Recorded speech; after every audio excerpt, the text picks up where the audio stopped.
Welcome to the Witchwood. I'm Peter Whalen, one of the designers on the Hearthstone team, and today we're going to dive into the spookiest mechanic of the expansion, Echo.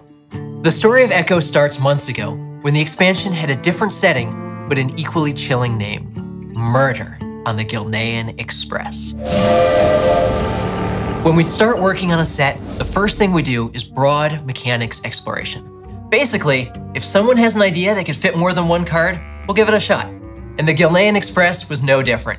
We had a ton of fun ideas, things like investigate. With this new keyword, you built a murderer minion over several discovers, determining their attack and health, buffing them with Divine Shield or Lifesteal, or even giving them powerful battle cries. We also tried out mysteries. You discover a card, and then your opponent would get the same discover. If they guessed the card you picked, they'd get a copy of it too. And finally, to capture the spooky vibe of that fateful train ride, we had Ghostly. Ghostly meant discard this at the end of the turn. Take a look at Ghost, a card from early testing. This was a 1-mana 2/2, but you needed to play it the turn you drew it. So you could either play out your turn exactly the way you planned, or you could take advantage of your cool Ghostly toy and change up your turn a little bit. Some other cards added ghostly copies of themselves to your hand. As we kept iterating, the question we asked was, what's the most fun version of Ghostly? And the overwhelming answer was the cards that replicated themselves.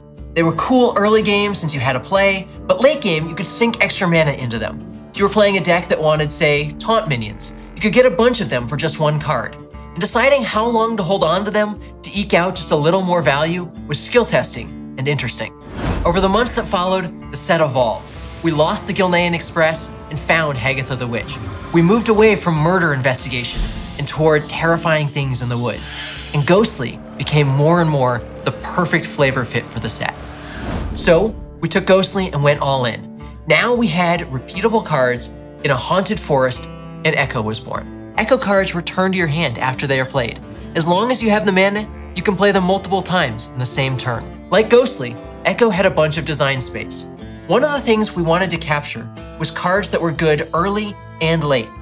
Take a look at Phantom Militia. It's a 2/4 taunt that you can play on turn 3, but later in the game you can play it 2 or even 3 times. If you want taunt minions for something like your quest, this can give you a pretty big boost. Our vigil shall never end. With Phantom Militia, you often want to spend your whole turn on it. It's not true for all the Echo cards. Take a look at Warpath. With Warpath, you get a scaling AoE spell. You can adjust to the current situation, whether that's clearing a whole board of Murlocs or triggering your Acolyte of Pain a bunch of times. Finally, we wanted some Echo cards where you might not know for sure how many times you're going to play them. Take a look at the new rogue legendary minion, Face Collector. If you have 9 mana, you might plan to play Face Collector several times. But if that first legendary you get is particularly awesome, maybe you change your mind and play that instead. Such a perfect specimen.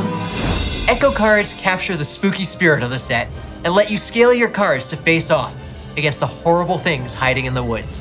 I am incredibly excited about the Witchwood, and I hope you are too. Thanks for watching.